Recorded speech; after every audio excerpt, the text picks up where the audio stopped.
शिरोमणि जी का जयंती है। मैं उनके चरणों में नमन करती हूँ और साथ ही साथ हमारे जितने भी बड़े गार्जियन, नौजवान भाइयों और यहाँ पर हमारी बड़ी बहनें जितने भी हैं, मैं उन्हें भी नमन करती हूँ। हमारे बाबा संत रैदास जी का आज जयंती है। बहुत सौभाग्य की बात है कि उनके जयंती पर हम लोग उपस्थित हुए एक जगह। लेकिन यहाँ पर जिस तरह से कार्यक्रम देखने को मिला, मुझे ऐसा नहीं लगता है कि आज भी हमारी समाज उस रूढ़िवादी व्यवस्था से बाहर निकले हैं। खास करके मैं अपनी यहाँ पर सभी महिलाएं बहने से मैं कहना चाहती हूँ कि अपने बाल बच्चा को, आने वाला हमारा पीढ़ी जो है, उसे एक नई दिशा देने की आवश्यकता है। अगर सचमुच में चाहते हैं कि हमारे बाबा साहब रैदास जी की सपना को साकार हो, तो इस रूढ़ी व्यवस्था से बाहर निकलना होगा।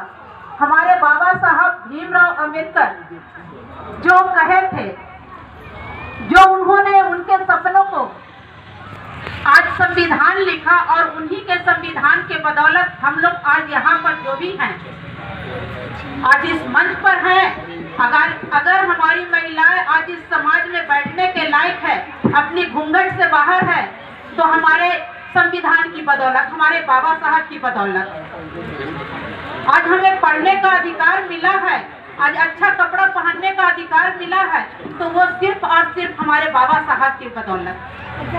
इसलिए मैं सभी यहाँ पर तमाम अपनी बहनों से मैं कहना चाहती हूँ, मैं देखती हूँ हर गांव में, हर घर में, गली गली में देखती हूँ शिव चर्चा बहुत ज्यादा होता है। लेकिन अगर आप अपने घर में अपने बाबा का चर्चा कहेंगे, अपने रैदास जी का चर्चा कहेंगे, तो जरूर है कि हमारे आने वाला पीढ़ी, हमारे आने वाला भविष्य, हमारे बच्चा का भविष्य आज से बहुत बेहतर होगा। इसलिए अगर किन्हीं को मेरी बातों से बुरा लगे तो मैं माफी चाहती हूँ पहले ही। लेकिन सच्चाई है यही कि मैं कहना चाहती हूँ कि इन सारी व्यवस्था से बाहर होकर एक नए समाज की ओर चले। हमारे बाबा साहब और हमारे रैदास जी या हमारे जितने भी महापुरुष लोग का जयंती मनाया जाता है, उन्हें साल में एक बार, दो बार हम लोग पुण्यतिथि और जन्म के अवसर पर याद करते हैं। तो इसलिए नहीं कि वो हमारे समाज से थे। आज बहुत लोग कहते हैं बाबा साहब तो दलितों के नेता थे, रैदास जी तो रविदास के हैं, जवाहरलाल जी तो पासवान के हैं, स्वामी सहजानंद जी तो फॉरवर्ड के हैं। इस तरह का अपनी मानसिकता को बदलना होगा, तभी हम एक अच्छा समाज का निर्माण कर सकते हैं। और इसके लिए हमें घर से शुरुआत करना होगा।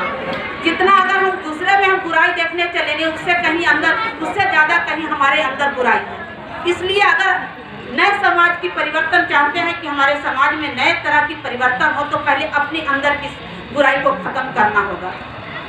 और हमारे जितने भी महापुरुष हैं, आज हमारे रैदास जी की जयंती है, तो उन्हें जात के नाम पर नहीं हम याद कर रहे हैं। वो महापुरुष थे, उनका एक विचारधारा था, वो अच्छे समाज को निर्माण करना चाहते थे।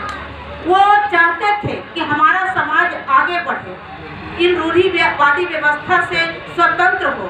इसलिए उन्होंने अपने विचार के, और उनकी लंबी कहानी, बहुत लंबी कहानी है, इतना तो मंच पर नहीं कहा जा सकता है, लेकिन उन्होंने जो ये शब्द कहा था कि मन चंगा तो कठौती में गंगा, इसका मतलब कहीं ना कहीं कि अगर हमारी मन, हमारी आत्मा अगर सच्चा है, तो फिर मंदिरों में पूजा पाठ करने से हमें भगवान नहीं मिलेगा, हमारी भगवान हमारे यहाँ है। इसलिए हम सभी से निवेदन करना चाहती हूँ कि अगर आप लोग चाहते हैं, सचमुच चाहते हैं कि हमारा समाज, हमारे बाल बच्चा, परिवार आगे बढ़े, एक नए समाज का परिवर्तन हो, तो हमारे रविदास जी की जयंती मनाने से ज़्यादा, उनकी पुण्यतिथि को याद करने से ज़्यादा उन्हें रोज याद करें। और उनकी जो उनकी कर्मों थी, उनका जो चिन्ह था, उनका जो सपना था, उन्हें अपने बाल बच्चों के किताब के तरफ पढ़ाएं और बताएं, तभी हमारा समाज अपने आप सुधार हो जाएगा। इसी के साथ मैं अपनी वाणी को विराम देते हुए यहाँ पर तमाम सभी महिलाओं से और नौजवान भाइयों को नमस्कार करते हुए, अगर हमसे कुछ गलती भुला गई होगी तो माफ़ी चाहती हूँ।